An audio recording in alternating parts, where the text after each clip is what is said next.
5절부터 13절까지입니다.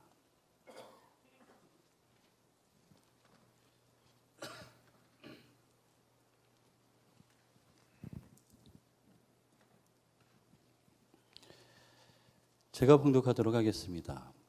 또 너희는 기도할 때에 외식하는 자와 같이 하지 말라. 그들은 사람에게 보이려고 회당과 큰 거리 어귀에 서서 기도하기를 좋아하느니라.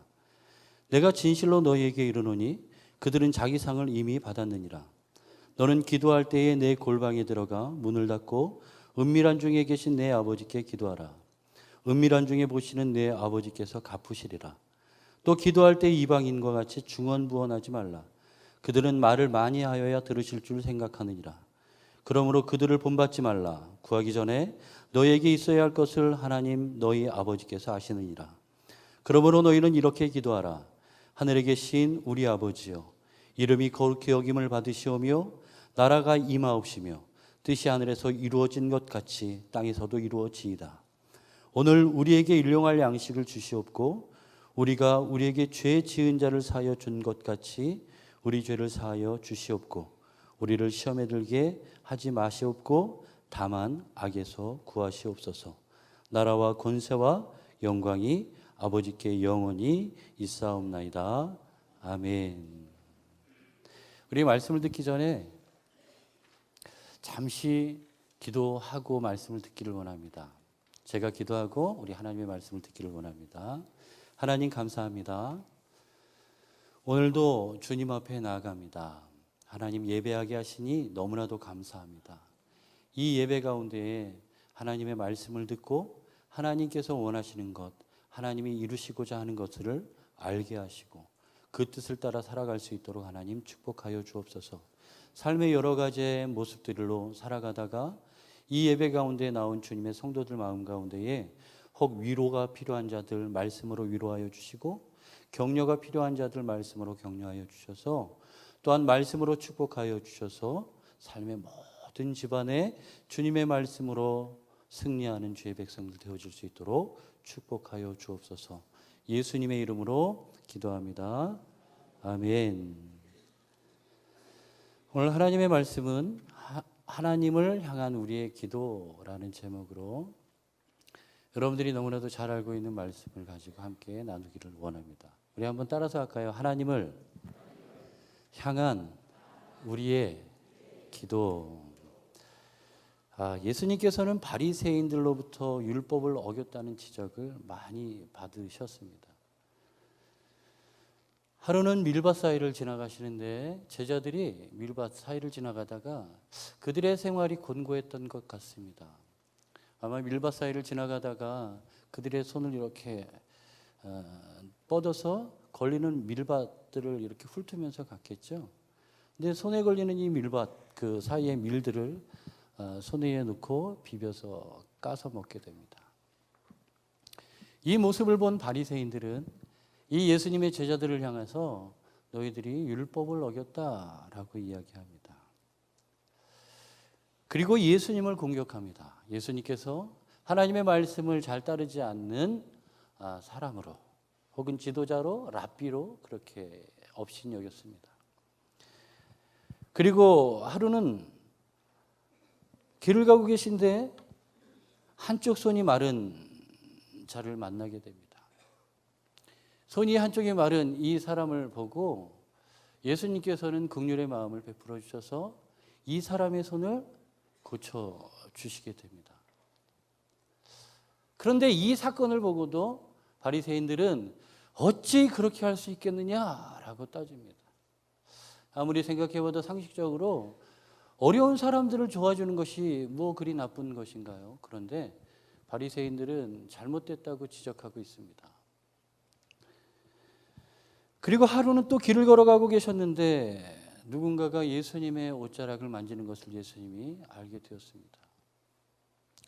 뒤를 돌아보니까 18년 동안 혈루증으로 앓았던 여인이 예수님의 옷자락을 만지고 나아지는 일들을 겪게 되었던 것입니다.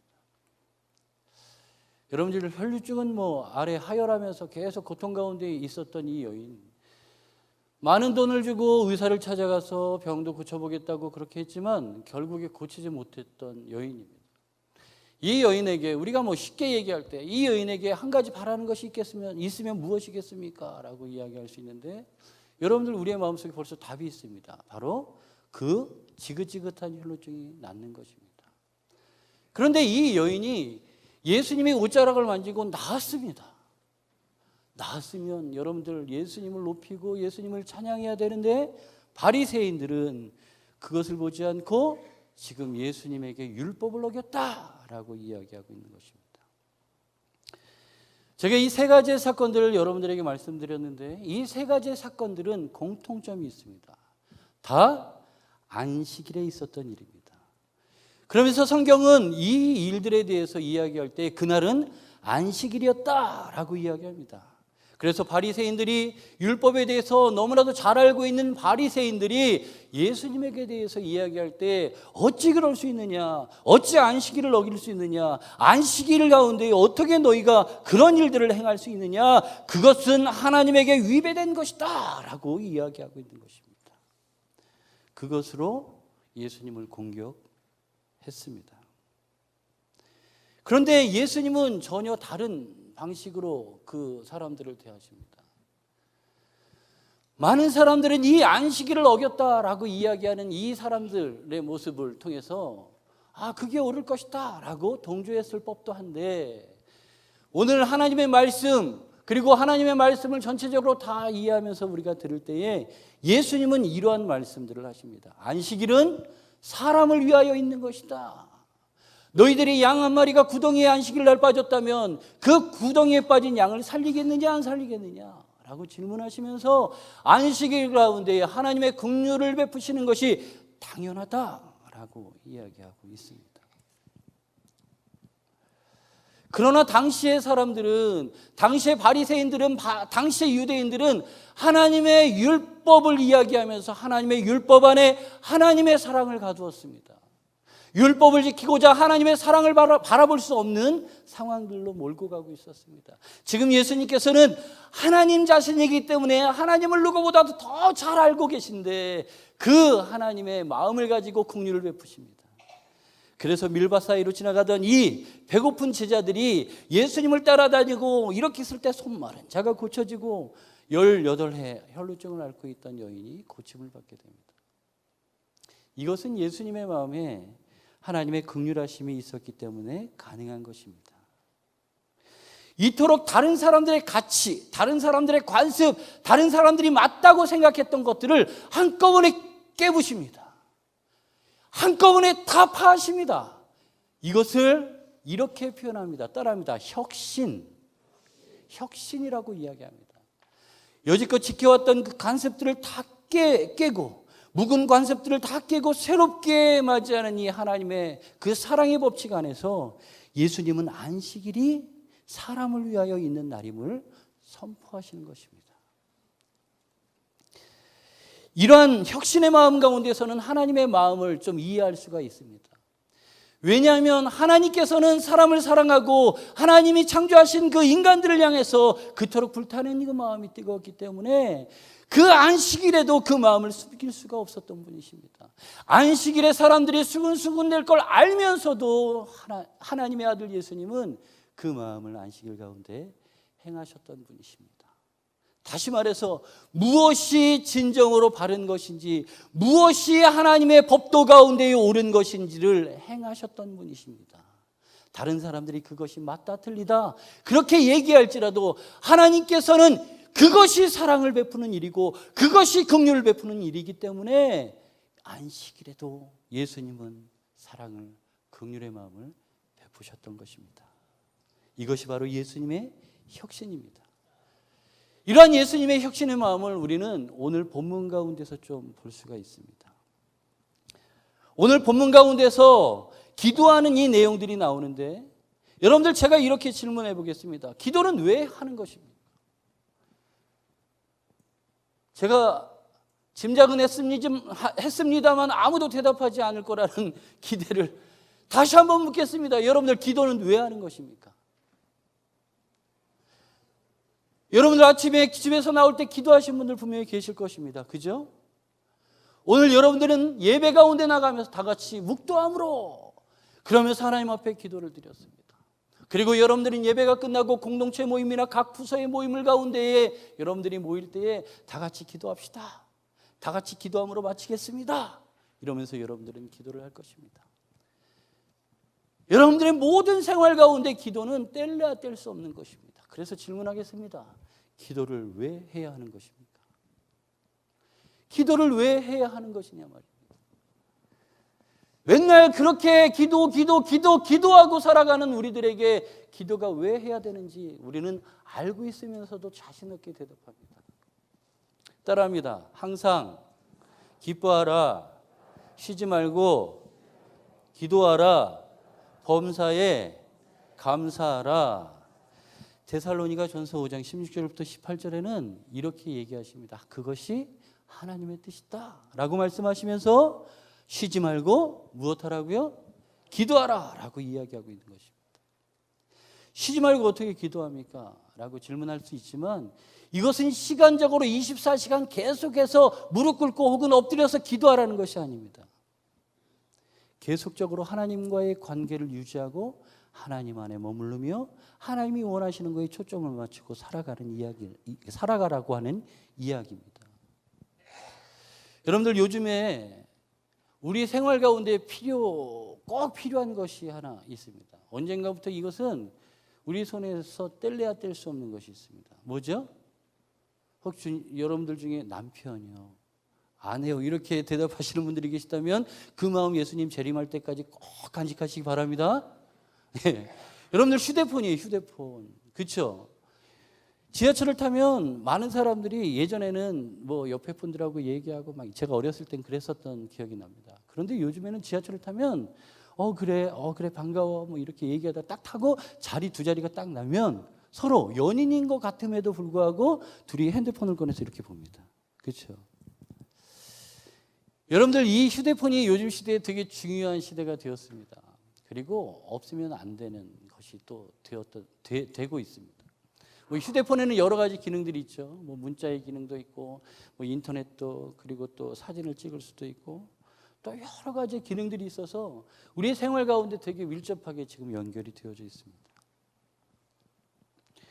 아마 여러분들에게 휴대폰 오늘 꼭 갖고 오셨는데 오늘부터 가지고 다니지 마십시오라고 얘기하면 안 됩니다. 제가 약속에 전화도 받아야 되고 또 긴급한 일들이 있어서 꼭 필요합니다라고 아마 얘기하는 분들도 계실 것입니다. 휴대폰이 우리 생활 가운데 이토록 밀접하게 다가와 있습니다. 이쯤에서 제가 다시 한번 묻겠습니다. 기도는 왜 해야 하는 것입니까? 기도는 우리의 호흡이기 때문에 하는 것입니다. 기도는 우리의 생명이기 때문에 하는 것입니다.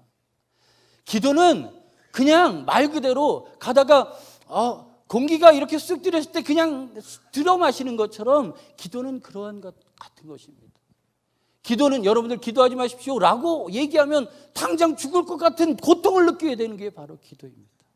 그리스도인들에게 기도는 꼭 필요한 것. 정말로 기도는 정말 우리의 생존에 꼭 필요한 것이어야 한다고 생각해야 된다는 것입니다. 여러분들 이 자리에 나오신 분들은 다 예수님을 주로 고백한 분들이십니다. 여러분들은 쉬지 말고 끝까지 기도할 수 있는 분들이 되시기를 예수님의 이름으로 축원드립니다. 기도는 우리 생활 가운데 너무나도 중요한 거예요. 여러분들 집에 이렇게 나오다가 갑자기 교통카드를 빼먹고 오든지 아니면 휴대폰을, 그것보다 더 중요한 겁니다. 비교가 어떻게 그렇게 할 수 있냐고요? 요즘에 그리스도인들이 그렇습니다. 기도를 마치 그렇게 여기고 있습니다. 기도를 왜 하냐는 이 질문에 여러분들은 다 알고 있지만 대답을 함으로써 여러분들의 마음 가운데 다시 한번 되새겨야 합니다. 기도는 우리의 호흡입니다. 기도는 우리를 살리는 일입니다. 그렇기 때문에 기도해야 됩니다. 자, 여러분들 이러한 기도 가운데 오늘 말씀을 좀 듣기를 원합니다. 좀 나누기를 원합니다. 그게 세 가지로 좀 나눠서 좀 같이 나누기를 원하는데 우리 첫 번째 대지를 같이 한번 읽었으면 좋겠는데요. 다 같이 한번 읽겠습니다. 시작. 하나님의 백성으로 부름받은 우리들의 기도는 하나님을 사랑하는 기도여야 합니다. 오늘 본문을 통해서 저는 먼저 하나님의 백성으로 부름받은 우리들의 기도가 하나님을 사랑하는 기도여야 한다는 것을 말씀드리고 싶습니다. 마태복음 오늘 6장 5절부터 읽었는데 1절을 보면 이렇게 이야기하고 있습니다. 사람에게 보이려고 라고 시작하고 있습니다. 그리고 오늘 읽었던 본문에 보니까 또 너희는 기도할 때에 외식하는 자와 같이 하지 말라라고 이야기하고 있습니다. 지금 외식하는 자와 같이 하지 말라라고 얘기하는 것은 외식하는 자와 같이 기도하지 말라라고 이야기하는 것입니다. 그들 앞에서, 사람들 앞에서 보이려고 외식하지 말라고 이야기하는 것입니다. 당시 유대인들은 기도의 시간이 있었던 거 아시죠? 아침 9시, 점심에, 그리고 오후 3시에. 여러분들, 이 사람들은 무엇을 하든지 간에 하다가 그 시간만 되면 기도하는 습관이 있었습니다. 원래 이 기도는 무릎을 꿇거나, 이제 관례대로 보면 원래 하던 습관대로 보면 무릎을 꿇고 기도하거나, 요즘 우리가 하는 거랑 똑같습니다. 그리고 또 앉아서 기도하거나 또 엎드려서 기도했습니다. 옛날에 영화를 보니까 다윗이 하나님 앞에 기도하는데 진짜 이 바닥에 우리 십자가처럼 이렇게 엎드려서 기도합니다. 하나님, 나를 불쌍히 여겨 주옵소서. 이렇게 기도하는데 그 마음을 하나님 앞에 아뢰는 것입니다. 납작 엎드리거나 낮은 자세로 하나님 앞에 나아가는 것입니다. 그런데 당시에 이 기도가 이제 습관이 되었던 많은 유대인들이 있었습니다. 그래서 길 어귀에 서서 시간이 되어서 기도하는 것인데 길 어귀에 서서 다른 사람들에게 과시용의 기도가 유행하고 있었습니다. 하나님, 아마 그들은 이것이 하나님께 드려지는 기도라고 생각을 했을지 모르지만 하나님이 보시기에 이것은 자신의 과시용이었습니다. 생명과도 같은 그 기도가 이 유대인들에게, 당시의 그리스도인들 혹 사람들에게 만연했던 모습들 중에 하나는 무엇이냐면 자기의 의를 드러내는 일이었습니다. 이러한 사람들을 향해서 예수님께서 이러한 단어를 쓰셨죠. 따라합니다. 외식. 우리 한 번만 더. 외식. 예수님께서 이 사람들을 향해서 외식이라는 표현을 쓰시는 것입니다. 너희들의 기도가 외식되었다라고 얘기하는 것입니다. 너희들의 기도가 무언가 잘못되고 있다라는 것을 지적하고 계신 것입니다.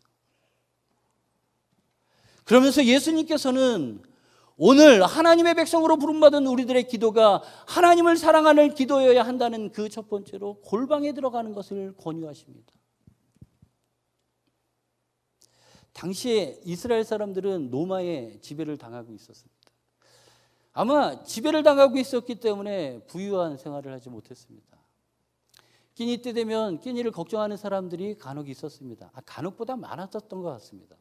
그래서 당시에 사람들 중에 남모르게 행했던 일들이 하나가 있었는데 그것이 무엇이냐면 곡식 창고를 하나 만드는 거예요. 옆집도 그 옆집도 우리 사촌도 아무도 모르게 곡식 창고 하나를 탁 만들어서 그곳에 곡식을 쌓아두는 창고로 사용했던 것입니다. 그래서 이 곡식이 필요할 때 그 창고에 들어갈 때 이 사람들은 하나같이 이렇게 하는 거죠. 주변을 이렇게 살핍니다.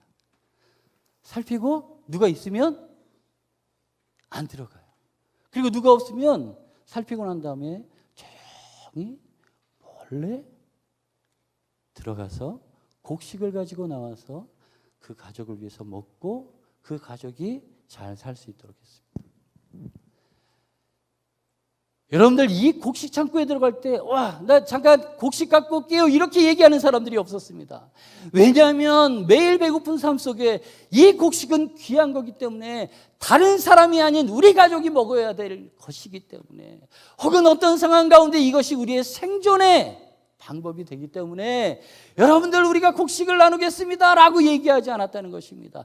이 곡식 창고에 들어갈 때는 조용히 은밀하게 들어갔다는 것입니다. 그것이 바로 골방이 의미하는 단어의 뜻입니다.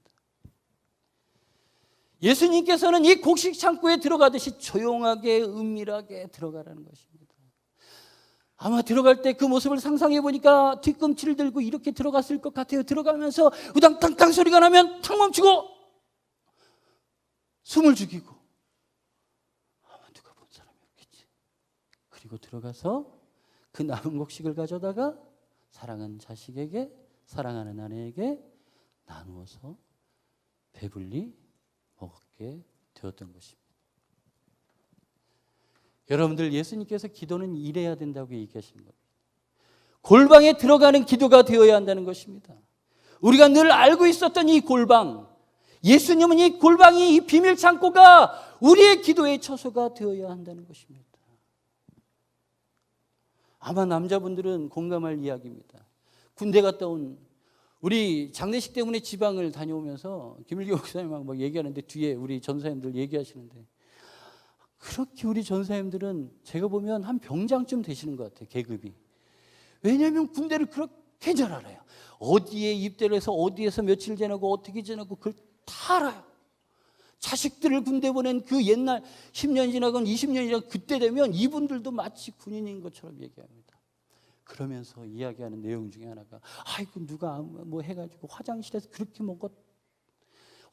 아십니까? 우리 남자분들은 옛날에 아마 저 때도 그랬어요. 초코파이가 이렇게 나눠지면 그걸 까가지고 내무반에서 못 먹었습니다. 제가 계급이 낮을 때는. 아마 지금은 그렇지 않습니다.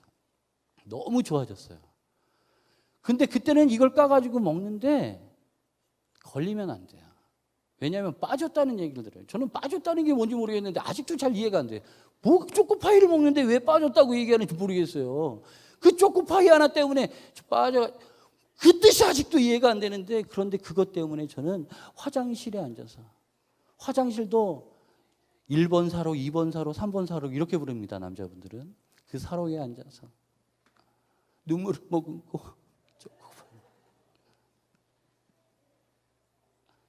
그 마음으로 골방에 들어가려는 것입니다. 그러면 골방에 들어가서 어떻게 기도해야 하냐는 것이죠. 우리 주님은 골방에 들어가서 우리가 기도할 내용들에 대해서 얘기하시는데 중언부언하지 말라고 말씀하시고 계십니다. 여러분들 중언부언한다는 그 의미를 대략 아실 것입니다. 그냥 쓸데없는 말입니다. 막 아무거나 막 얘기하는 겁니다. 아무 의미가 담겨 있지 않는 이야기입니다. 쉽게 얘기하면 우리 아이들 다 보셨잖아요. 우리 배들교회 아이들이 얼마나 많은지 모르겠어요. 그죠? 주일만 되면 이 아이들 통제가 어려워요. 그 정도로 우리 교회는 아이들이 참 즐거운 교회입니다. 얘네가 여기서 뛰든 뭐하든 그렇게 혼내는 사람들이 없어요. 그죠? 뭘 하다가 꽝 부딪혀서 야 괜찮아 이러고 툭툭 털고 일어나게 그냥 합니다. 우리 교회 너무 정말로. 그리고 엄마는 분명히 저기 있는데 다른 사람이 돌봐줘요. 그죠? 주일날만큼은 정말 이 아이들은 모든 사람들의 아이입니다. 우리 배들교회 아이들이 됩니다. 얼마나 좋은지 모르겠어요. 우리 집에도 그렇게 큰 아이가 한 명 있어요. 벌써 7살이에요. 얘는 아침에 이제 그렇게 큰 아이가 이제 아침에 유치원 갈 때 화장하고 갑니다. 엄마 삔. 10년 뒤가 과히 기대가 됩니다. 아이들 어릴 때 있잖아요. 아니 어릴 때는 맨 처음에 태어나가지고 이렇게 웁니다. 그런데 어느 정도 시간이 지나면 이제 말을 배우기 바로 직전에 뭘 하죠? 옹알이를 하죠. 우리 라헬이 말레이시아에 가 있어요. 그죠? 담임 목사님께서 할아버지 그랬다고, 할머니 그랬다고 저 말씀하시는데 저는 100% 그 이상 동감이 됩니다. 옹알이를 시작합니다. 그런데 솔직하게 그 아이의 입장에서 보면 아무 의미 없이 그냥 이러는 거예요. 돌리는 그 느낌도 좋고 그렇게 하는 것입니다. 아유 아빠를 했다고 그렇게. 우리 다 그런 경험들이 있지 않습니까? 여러분들 이 아이가 옹알이 하는 것이 바로 중언부언하는 의미입니다. 아무 의미가 담겨져 있지만 뭔가 그렇게 기도하는 것이 바로 중언부언하는 기도인데 그것을 그렇게 하지 말라고 얘기하는 것입니다. 하나님 앞에 기도할 때 그렇게 하지 말라는 것입니다. 하나님 앞에 기도드리는 이 골방의 기도 가운데에 하나님 앞에 아무 쓸데없이 아무 의미 없이 그렇게 기도하지 말라는 것입니다. 다시 말하면 이 기도는 하나님을 향한 기도여야 한다는 것입니다. 외식하는 사람들의 문제가 뭐냐면 하나님을 향한 기도가 사람을 향해 있기 때문에 잘못된 것입니다. 기도가 하나님을 향해서 올려져야 하는데 사람을 향해서 두 손을 번쩍 들고 내가 기도하고 나의 의를 이루고 있다고 얘기하는 제스처를 보이기 때문에 잘못된 것입니다. 지금 예수님께서는 이 기도에 대한 교훈들을 통해서 우리에게 그 기도는 오직 하나님을 향해서 되어져야 한다는 것입니다. 그러면서 8절에 얘기하는 것이 그들을 본받지 말라라고 이야기합니다. 본받지 말라는 것은 닮지 말라라고 얘기하는 거예요. 다시 말해서 아까 예수님이 지적하신 것처럼 외식하지 말라라고 얘기하시는 것입니다. 여러분들, 외식하는 사람들 기도를 하나님이 받으셔야 되는데 그 기도를 사람들이 향해서 드리는 이 외식의 사람들은 하나님을 사랑하는 마음이 없기 때문에 그렇게 하는 것입니다. 여러분들, 저는 제 아내가 참 사랑스럽습니다. 그거는 믿거나 말거나 그냥 믿어주시기 바랍니다. 그런데 때로는 강제와 협박과 여러 가지 어떤 상황에 처진 가운데 저는 그냥 고개를 떨고 마치 도살장에 끌려가는 양처럼 제가 이렇게 끌려가는 마음으로 그 일을 할 때가 있습니다. 그러나 그 마음의 중심은 아내를 사랑하는 마음으로 믿거나 말거나 그렇습니다. 그런데 제가 그렇게 끌려가더라도 저기 있는 아니면 다른 일들을 염두에 두고 그렇게 했다고 치면 여러분들, 그것은 진실이 아닐 것입니다. 하나님을 향해서 기도해야 하는 이 기도가 사람들을 향해서 되어지고 있었던 것입니다. 그것을 예수님은 외식이라고 닮지 말라라고 얘기하시는 것입니다. 예수님께서는 이렇게 얘기하시면서 이 외식하지 말라라고 얘기하시는 것은 하나님을 사랑하는 마음으로 기도해라 라고 얘기하시는 거예요. 하나님을 바라보면서 기도해라. 그 기도가 어디가 끝인지 알고 기도해라 라고 얘기하는 거예요.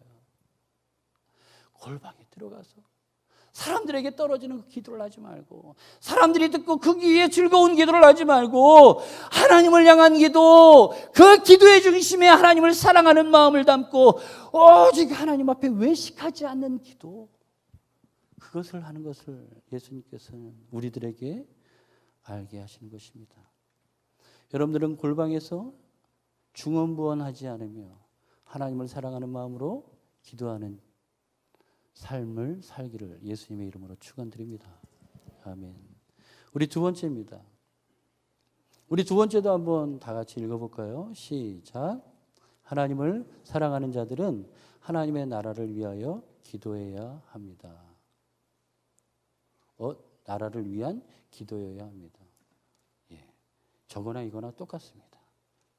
예, 하나님을 사랑하는 자들의 기도는 하나님의 나라를 위한 기도여야 한다는 것입니다. 하나님을 사랑하는 자들, 이제 기도는 사랑이 전제가 되는 걸 우리 알았어요. 그렇죠? 그럼 그 사랑을 가지고 우리는 무엇을 기도해야 하냐는 거예요. 예수님께서 가르쳐 주시는 이 내용들, 오늘 너무나도 잘 알고 있는 게 지금 9절부터 나오죠. 하나님의 나라를 위한 기도가 어떻게 되어지고 있는지 한번 좀 살펴봤으면 좋겠습니다. 주님께서는 우리들에게 기도를 가르쳐 주시면서 모범적인 그 기도에 이렇게 외식하지 말라. 그러니까 너희들 기도가 무엇이 모델적으로 해야 되냐면, 그러면서 이렇게 얘기하는 거예요. 그러면서 6장 9절에 그러므로 라고 시작합니다. 여러분들, 초대교회, 그러니까 교회사 가운데서 주기도문을 외울 수 있었던 사람들이 따로 있었던 거 아시나요? 교회사 가운데서는, 그러니까 예수님께서 교회를 세우시고 난 뒤에 교회가 쭉 지금까지 오면서 원래 그 초창기의 교회, 그리고 그 이후에 어느 정도까지는 교회 안에서 어떠한 일들이 있었냐면, 주님이 가르쳐 주신 이 기도는 아무나 외울 수 없었던 겁니다. 여러분들, 이 주기도문을 할 수 있는 걸 영광으로 하셔야 됩니다. 어떤 사람들만 할 수 있었냐면 세례를 받은 자들, 그러니까 침례를 받은 자들, 예수 그리스도를 주로 고백하고 하나님의 아들입니다라고 고백한 사람들, 이 사람들이 공동회 가운데 모여서 하늘에 계신 우리 아버지요라고 고백할 수 있었던 것입니다. 여러분들, 축복인 줄 아시기 바랍니다. 아무 때나 이 주님의 가르치신 기도를 우리가 그 의미를 되새기면서 기도할 수 있다는 것은 얼마나 놀라운 축복인지 모르겠습니다. 우리 예수님께서는 모델적으로 이 주님의 가르치신 기도를 가르쳐 주시는데, 그러므로 이렇게 기도하라, 이렇게 중요한 이 주님의 기도문을 기도할 때에 처음을 이렇게 시작하라고 이야기합니다. 따라합니다. 하늘에 계신, 이렇게 이야기하면서 시작하고 있습니다. 여러분들, 하늘은 어떤 곳입니까? 하나님이 계신 곳입니다. 하늘은 하나님의 보좌를 의미합니다. 여러분들, 하나님이 얼마나 크시죠? 너무 크십니다. 그래서 우리는 한자로 표현할 때 무소부채하신 하나님이라고 표현합니다. 우리가 알고 있고 우리가 모르는 그곳, 어느 곳, 하여간 공간적인 개념, 모든 창조되어진 모든 것들 가운데 하나님은 안 계신 곳이 없습니다 라는 뜻이에요. 하나님은 어디에든지 계신데, 그 하나님이 얼마나 크신 하나님이신데 고작 하늘에 비교하겠습니까? 제가 이렇게 말씀드리면 하늘은 하나님의 보좌, 하늘에 하나님이 저기 계시구나, 이렇게 표현하는 이 안에는 상징적인 의미가 담겨져 있겠구나라고 좀 알면 되시겠습니다. 다시 말해서 인간적으로 볼 때 가장 큰 게 하늘입니다. 그렇기 때문에 그 하늘을 빗대어서 그 하나님이 계신 곳이라고 이야기하는 것입니다. 사람들이 알고 있는 가장 큰 것 가운데 하나님이 계시다고 얘기하는 이 내용을 통해서 사람들은 하나님이 위엄이 있으시고 하나님의 그 절대적인 놀라운 하나님의 주권을 우리 가운데 행사하시고, 하나님은 우리가 표현할 수 없을 만큼 크신 하나님이시다는 것을, 절대적인 권위를 갖고 계신 하나님이신 것을 고백하고 있는 것입니다. 그래서 예수님은 하늘에 계신이라고 이야기하면서 그 하나님이 어떠한 분이신지, 그리고 그 하늘에 계신 하나님은 우리를 창조하신 하나님으로서 오늘 저와 여러분들이 오늘 예배드리고 있는 이곳 가운데 올 수 있도록 인도하신 하나님이신 것을 우리가 고백할 수 있도록 하시는 것입니다. 우리는 피조물이 되어지고 하나님은 창조주 하나님이 되어주시고, 이것들이 명확한 질서 가운데에 고백하게 하십니다. 하늘에 계신, 그러면서 우리 예수님께서는 하늘에 계신 우리 아버지요 라고 기도할 수 있도록 우리 가운데에 말씀하십니다. 하늘에 계신 우리 아버지, 그렇게 표현할 수 없고 담을 수 없는 그 하나님이 우리의 아버지가 되어주신다는 것입니다. 그 하나님이 우리의 아버지가 되어서 우리의 모든 삶을 다 주관하신다는 것입니다. 이것을 믿으시기 바랍니다. 이것은 하나님의 그 놀라운 권위가 우리 가운데에 나타나고 우리 가운데 스며나와 이제는 우리가 하나님과의 관계 가운데에 뗄래야 뗄 수 없는 사람들이 되었음을 고백하게 하는 것입니다. 요한복음 14장 6절입니다. 예수께서 이르시되 내가 곧 길이요 진리요 생명이니 나로 말미암지 않고는 아버지께로 올 자가 없느니라. 요한복음 1장 12절입니다. 영접하는 자 곧 그 이름을 믿는 자에게는 하나님의 자녀가 되는 권세를 주셨으니, 할렐루야. 그 놀라운 권위 가운데 있는 하나님을 우리가 범접할 수 없는 영역 가운데 우리가 있는데, 그러한 우리들이 하나님으로 나갈 수 있는 통로를 열어주셨다는 것입니다. 예수 그리스도로 말미암아, 예수님이 길 되시고 진리 되시고 생명 되심으로 말미암아 하나님의 자녀가 될 수 있도록 해주셨다는 것입니다. 하나님이 우리의 아버지 되십니다. 우리가 날마다 드리는 이 기도들이 단순한 기도가 아닙니다. 여러분들, 날마다 드리는 이 기도가 정말로 보잘것없는 기도가 아닙니다. 하나님이, 그 놀라운 하나님이, 우리를 창조하신 그 하나님이 우리의 숫자적으로, 우리의 개념적으로, 우리의 마음적으로 이해할 수 없는 그 놀랍고 크고 그 광대하신 하나님이 우리의 아버지가 되어주신다는 것입니다.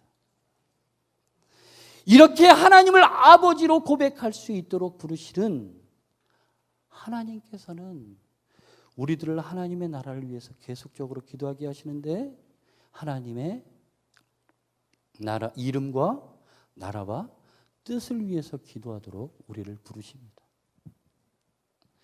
놀랍지 않습니까? 피조물인 우리들이 하나님의 사역에 동참할 수 있도록, 하나님이 이루시고자 원하는 것들을 위해서 기도할 수 있도록 부름받았다는 것입니다. 오늘 앉아있는 저와 여러분들이 이렇게 예배를 드리면서 혹은 여러분들의 삶의 처소에서 기도하는 그 일들이 하나님의 뜻을 이루는 일들이 되어진다는 것입니다. 예수님은 이것을 알게 하십니다. 하늘에 계신 그 하나님의 계획하심이, 그 구원의 계획하심이 우리의 기도를 통해서 하나님은 이루시기를 원하신다는 것입니다. 여러분들, 저는 가끔 가다가 오가면서 우리 교회 안에서 어르신 목사님들을 좀 뵐 때가 있습니다. 그러면 그 목사님들 제가 어디 이게 줄이 되나요? 안 되죠. 그러니까 멀찌감치 안녕하십니까 인사를 드리고 그렇게 하는 겁니다. 너무 일정이 바쁘시잖아요. 그래서 일정을 보시고 그렇게 하십니다.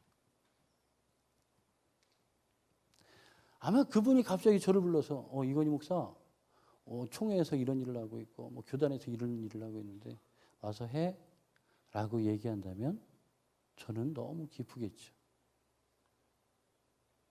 혹은 나라 일을 하는 사람들이, 혹은 우리 교회 담임 목사님이 집사님, 권사님, 장로님, 전사님 이번에 이런 일이 있는데 같이 힘을 합시다. 얼마나 기쁘겠습니까?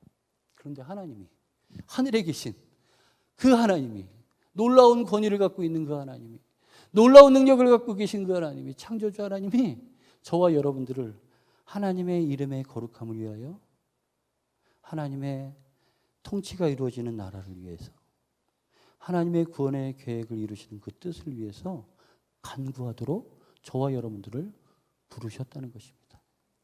예수님은 주님이 가르치시는 기도를 통해서 이것을 알게 하시는 것입니다. 외식하는 자들 향해서 그것이 정답이다라고 얘기하시는 거예요. 외식하는 자들 통해서 하나님을 바라보고 기도하는 내용들이 이러한 것들이 돼야 돼라고 모델적으로 제시하는 것입니다. 그러면 주기도문만 해야 되겠네요. 모델적입니다. 이것을 바탕으로 여러분들은 이러한 내용을 토대로 기도할 수 있어야 한다는 것입니다. 그것이 제가 원하는 것이 아니라 우리 예수님이 원하시는 것입니다. 아까 외식하는 자들은 하나님을 사랑하지 않는다고 얘기했습니다. 너무 극단적일 수도 있겠지만 하나님을 사랑하지 않는 것 같습니다. 왜냐하면 하나님께 향한 마음이 없기 때문에. 하나님의 나라, 하나님의 이름, 하나님의 뜻을 위해서 간구하는 저와 여러분들이 하나님의 사역 가운데에, 이 사역은 우리의 기도가 필요 없습니다. 그런데 하나님은 사랑과 긍휼의 마음으로 하나님의 사역 가운데 우리를 불러주시는 것입니다. 함께 하자. 같이 하자. 나의 사역에 너를 초대한다. 라고 불러주시는 것입니다. 하나님을 사랑하는 사람들은 하나님의 통치가 이루어지는 나라를 위하여 기도할 수 있어야 합니다. 예수님은 이러한 모습이 저와 여러분들 가운데 있기를 원합니다. 이러한 모습이 저와 여러분들 가운데 있기를 축원드립니다. 할 수 없어요, 우리가. 저는 늘 강조하는 것. 우리가 뭔데 해요, 이거를. 하나님의 권위가 얼마나, 어디 소쿠리에 담을 수 있는 그 크기도 아니고, 우리의 주머니에 넣어가지고 뭘 어디 옮겨갈 수도 있는 것도 아닌데, 어떻게 감당합니까? 오늘 예배 끝나고 돌아가면서, 당신이만 이렇게 싸울 수도 있는 사람들도 있는데, 오늘 집에 가가지고 이놈의 자식이 확 그냥 이럴 수 있는 사람도 있는데, 혹은 일을 하다가 만난 사람을 향해서 이 나쁜 놈은 이렇게 얘기할 수도 있는데, 근데 그런 저희들이 하나님을 사랑하는 사람으로 부름받았고 하나님의 통치가 이루어지는 나라를 위해서 기도할 수 있는 사람으로 부름받았습니다. 이러한 은혜가 저와 여러분들 가운데 있기를 축원드립니다. 아멘. 세 번째입니다.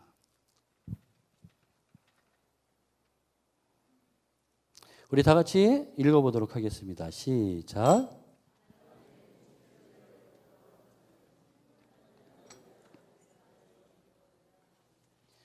하나님의 통치를 위하여 기도하는 자들의 기도는 하나님의 나라를 사는 기도여야 합니다. 하나님의 나라를 위해서 기도해야 된다고 금방 말씀드렸습니다. 그 하나님의 나라는 하나님의 권위 가운데에, 하나님의 놀라운 가운데에, 하나님의 구원의 계획 가운데에 이루어지는 하나님의 나라입니다.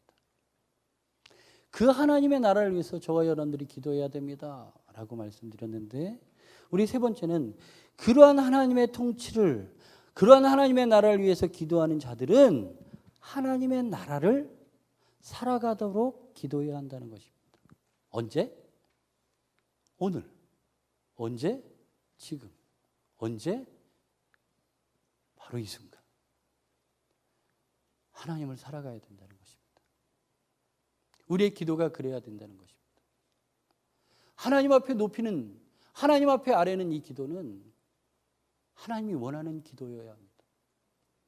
앞에 하나님의 나라 통치를 위해서 기도한 이 내용들이 하나님과의 관계 가운데 있다면 지금부터의 이 내용들, 11절부터 13절까지의 내용들은 우리 이 땅 가운데 사람 살아가는 이 관계 가운데 나타나는 일들입니다.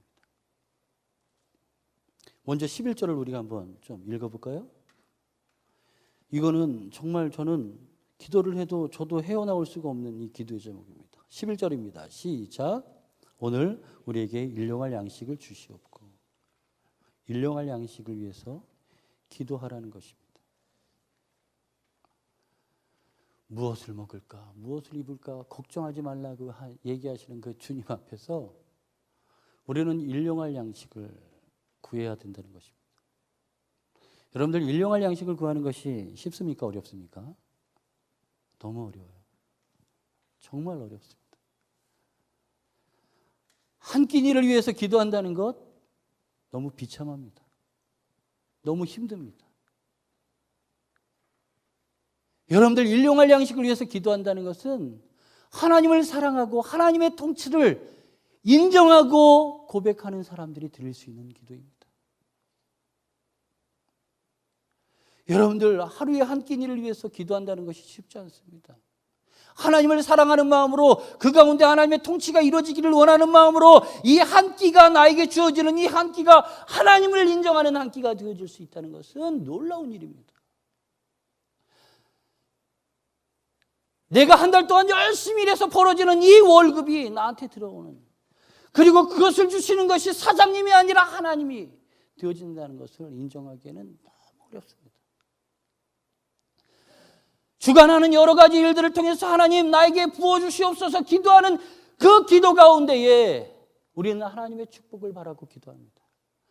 제가 제 아내랑 얘기할 때 자주 이야기하는 것이 있습니다.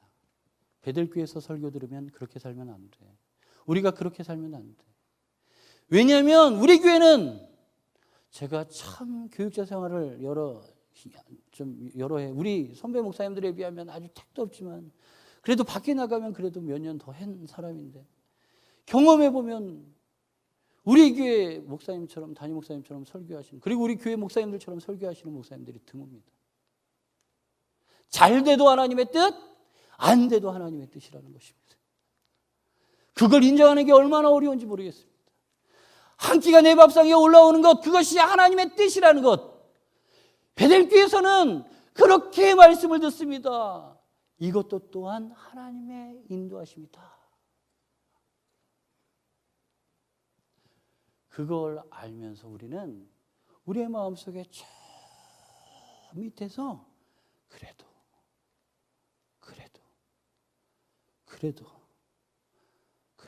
라고 기도하는 마음이 있다는 것입니다. 그것이 외식하는 것이고, 그것이 하나님을 사랑하지 않는 마음이라는 것입니다. 그것이 하나님의 통치를 인정하지 않는 것입니다. 그것이 오늘 현재 그토록 인도하시는 하나님을 인정하지 않는 것이기 때문에 지금 현재 있는 그 자리가 하나님의 나라를 살아가지 못하는 현장이 되어지는 것입니다. 지금 있는 그 자리가 하나님의 나라가 되어지기 위해서는 지금 말씀드린 것은 그대로 거꾸로 하면 됩니다. 하나님이 하시는 일이구나. 하나님이 인도하시는 길이구나. 하나님께서 역사하시는 길이구나. 저는 예수님을 믿고 예수님을 따라가는 그리스도인들이 이렇게 고백하는 것을 좀 싫어합니다. 이게 개인적인 신앙입니다. 모든 아픈 것들에 대해서, 병에 대해서, 사단에 대해서 결부시키는 것을 전 극도로 싫어합니다. 극도로 성경적이지 않습니다. 왜냐하면 하나님의 구원의 계획 가운데 있는 저와 여러분들을 사단은 어찌할 수 없습니다. 그 또한 하나님이 인도하시는 것을 우리는 인정하면서 그 길을 가는 것입니다. 기도하는 것입니다. 시편 1장 1절부터 2절까지 보면 복 있는 사람은 악인의 길을 따르지 아니하며 죄인의 길에 서지 아니하며 오만한 자들의 자리에 앉지 아니하고 오직 여호와의 율법을 주야로 묵상하는 자로다. 우리의 삶 가운데 상에 올라가는 이 한 길을 위해서 하나님 앞에 구한다면 이 안에 또 다른 의미는 하나님의 말씀의 양식을 위해서 기도하라는 것입니다. 저 영원한 하나님의 나라에 들어가며 우리가 이 땅 가운데 날마다 성화되어지고 저 영원한 하나님의 나라에 들어가 영화되어질 때 그 순간 때까지 우리는 이 기도, 하나님의 말씀으로만 살 수 있습니다. 하나님, 우리가 이 땅 가운데 살아가며 저들과 타인들과의 관계 가운데에 우리는 오직 하나님의 양식, 하나님의 말씀으로 살아갈 수밖에 없습니다. 고백할 수 있어야 됩니다. 서로의 관계 가운데 우리가 또한 잘못하는 게 얼마나 많습니까? 서로의 밥그릇, 이 일용할 양식을 뺏기 위해서 치열한 전투를 벌입니다. 여러분들, 저는 여러분들이 너무나도 존경스럽습니다. 어찌하든 간에 한 달에 월급이 아니면 혹은 뭐 어떤 일을 하든 간에 근데 거기에서 그렇게 치열하게 하시는 모습들을 제가 보면 존경스럽습니다. 그러한 여러분들의 삶 가운데에 그 한 끼를 위해서 그렇게 쟁탈하는 그 삶의 연장 가운데에 하나님의 말씀으로 버틸 수 있도록, 하나님의 말씀으로 풍요로워질 수 있도록 하나님의 양식을 구해야 됩니다. 이 양식을 위해서 싸우다 보면, 이 양식을 위해서 경쟁을 하다 보면 여러분들 죄를 짓지 않습니까? 우리의 죄를 사하여 주시는 분이 하나님이심을 고백하라는 것입니다. 그걸 인정해야 합니다. 우리의 마음속에 덮어둔 그 죄들, 엄밀히 하나님만 하시는 그 덮어둔 그 죄를 하나님이 알고 계시다는 것입니다. 하늘에 계신 그 높으신 위엄 있으신 권위 있으신 그 하나님은 우리의 그 마음속에 죄악의 모든 것들을 다 아신다는 것입니다. 그 하나님 앞에 우리의 죄를 사해 주심을 구하라는 것입니다. 그리고 13절입니다. 다 같이 한번 읽어볼까요? 13절 시작. 우리를 시험에 들게 하지 마시고 다만 악에서 구하시옵소서. 나라와 권세와 영광이 아버지께 영원히 있사옵나이다. 아멘. 우리를 시험에 들게 하지 말아달라고 기도하라는 것입니다. 여기서 시험은 뭐 너무나도 잘 알고 있어요. 유혹입니다. 이 유혹의 그 주체는 누구냐면 사단입니다. 여러분들 그거 알고 계시죠? 여러분들이 이렇게 주님이 가르쳐 주시는 주님의 마음이 담긴 이 내용을 가지고 하나님을 사랑하면서 기도할 수 없도록 사단은 여러분들의 발목을 올가지어 넘어지게 하고 있다는 것입니다. 그 사단의 유혹에 넘어가지 않도록 기도하라는 것입니다. 이 땅 가운데 살아가면서 우리가 하나님 앞에 서지 못하도록 하는 이 모든 예상되어지는 이 일들을 통해서 주님은 먼저 답을 주시는 것입니다. 이렇게 기도하라는 것입니다. 이렇게 기도하라는 것입니다. 외식하는 사람들, 저 사람들 봐봐. 저 길 어귀에 서서 그렇게 기도하는 사람들 봐봐. 이 사람들이 당시의 문제는 아까도 말씀드렸듯이 유대인들의 덕목 중에 이 세 가지, 금식하고 기도하고 구제하는 일이 있었습니다. 그런데 마태복음의 6장 가운데에 유독히 나타나는 이 일들 가운데 예수님께서는 원하시는 것이 있습니다. 잘못된 것들이 바로잡히기를 원하시는 것입니다. 하나님의 방법이 아닌 것들이 바로잡히기를 원하시는 것입니다. 하나님의 방법대로 기도하지 않는 것이, 하나님의 방법대로 구제하지 않는 것이, 하나님의 방법대로 금식하지 않는 것이 지금 잘못되었다고 이야기하면서 무엇이 바른지 알게 하시는 것입니다. 특히 오늘 본문은 당시에 기도하는 사람들이 잘못된 기도의 내용으로 사람들 향해서 떨어지는 이 기도를 향해서 그들의 삶을 허비하고 그들의 마음을 허비하고, 혹은 어떤 사람들은 그게 진리인 양, 그게 진실인 양, 자신의 진짜의 마음인 양 살아가는 모습들 속아 넘어가 사단의 이 유혹에 넘어가는 이 불쌍한 사람들을 향해서 너희는 이렇게 기도하라고 말씀하시는 것입니다. 그러면서 13절 맨 마지막에 우리가 힘을 얻을 수 있는 말을 예수님께서 하십니다. 하나님의 나라를 위해서 기도하고 그리고 이 땅 가운데 삶을 위해서 기도해야 되는 이것들이 가능한 이유에 대해서 말씀하십니다. 할 수 없는데 가능하도록 이야기하는 이 13절 마지막 절에 이렇게 얘기합니다. 나라와 권세와 영광이 아버지께 영원히 있사옵나이다. 다 같이 따라합니다. 아멘. 아멘. 아멘. 아멘입니다. 원래 우리는 예전에 성경에 대개 나라와 권세와 영광이 아버지께 영원히 있사옵니다. 여기서 대개라는 것은 저 영동에 가면 큰 대개를 얘기하는 것입니다. 이렇게 얘기하면 옛날에는 아멘 이랬었는데 요즘엔 그 누구도 아멘을 하지 않습니다. 이 대개는 왜냐하면이라는 뜻입니다. 이렇게 우리가 하나님의 나라, 우리가 부족하고 연약하고 죄 많은 우리들이 하나님의 나라의 사역에 동참하는 기도를 하며 이 땅 가운데 하나님이 원하는 삶을 살 수 있도록 하나님의 나라를 이룰 수 있는 기도를 할 수 있는 이유는 왜냐하면 그 나라가 그 권세가 영광이 아버지의 것이기 때문에 그렇습니다. 아멘. 사단의 것이 아니라 아버지의 것이기 때문에 우리는 이러한 기도를 할 수 있는 것입니다. 제가 자꾸 가족 얘기해서 죄송합니다. 시은이는 참 저에게 참 어찌할 수 없는 참 기도의 제목입니다. 얼마 전에는 갑자기 아빠 둘림 유점 주님 앞에서 응답받은 것처럼 저에게 와서 고백합니다. 아빠 둘림 유점 쌍문동에 있습니다. 쌍문동에 가면 둘림 유점이 있습니다. 아주 크게 만들어놨습니다. 가면 아이들 도봉구 아이들은 50% DC가 됩니다.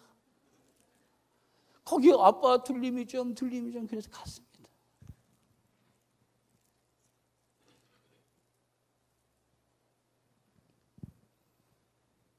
제가 옆집 아저씨라면 시은이 성격 아시는 분들 아시잖아요.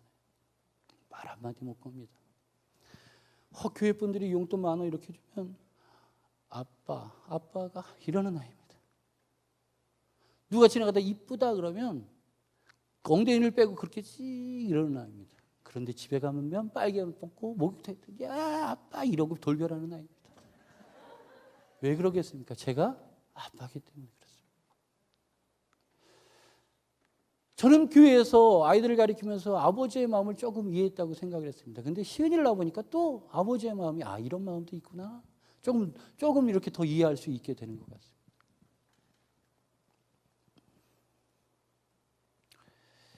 나라와 권세와 영광이 아버지께 영원히 속해 있기 때문에 우리는 그의 자녀된 도리로서 하나님의 나라를 위해서 우리의 자신의 삶에 지금 현재의 삶이 하나님의 나라가 되기를 위해서 기도할 수 있어야 된다는 것입니다. 말씀을 이제 마치도록 하겠습니다.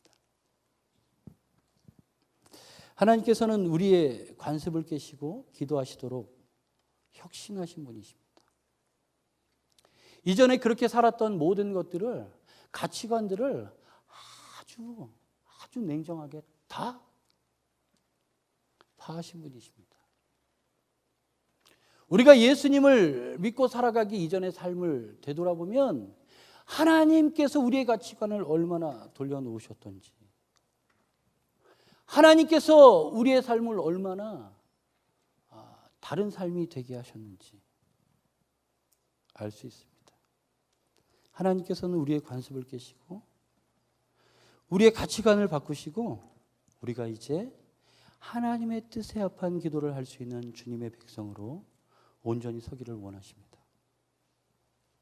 그러기 위해서는 우리의 기도가 하나님을 향한 기도가 되어야 하겠습니다. 사람들이 내 사정을 알면 하나님이 움직이지 않으냐 하시면 그 무엇도 어찌할 수가 없습니다. 여러분들 다 경험해 보셨죠? 아시지 않습니까? 여러분들 하나님을 향한 기도를 하십시오. 하나님을 향한 기도는 하나님이 원하시는 기도를 할 준비가 스탠바이가 딱 된 거예요. 하나님을 사랑하는 마음이 있는 사람들입니다.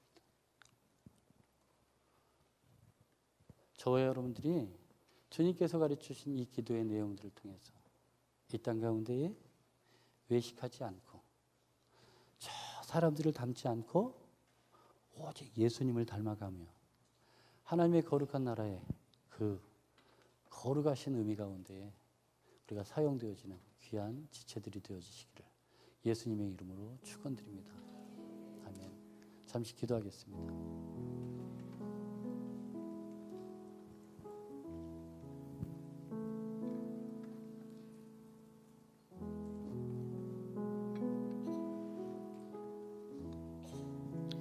하나님, 우리가 얼마나 연약한지요. 하나님, 우리가 하나님을 얼마나 모르는지요. 하나님, 주님이 베풀어 주신 그 긍휼 앞에 우리가 얼마나 무릎을 꿇지 않았는지요. 우리가 하나님이 계신 그 하늘을 향해 우리의 두 손을 들지 않고 얼마나 살았는지요. 하나님, 이 이후의 삶들은 주님 기뻐하시는 삶이 되게 하여 주시옵소서.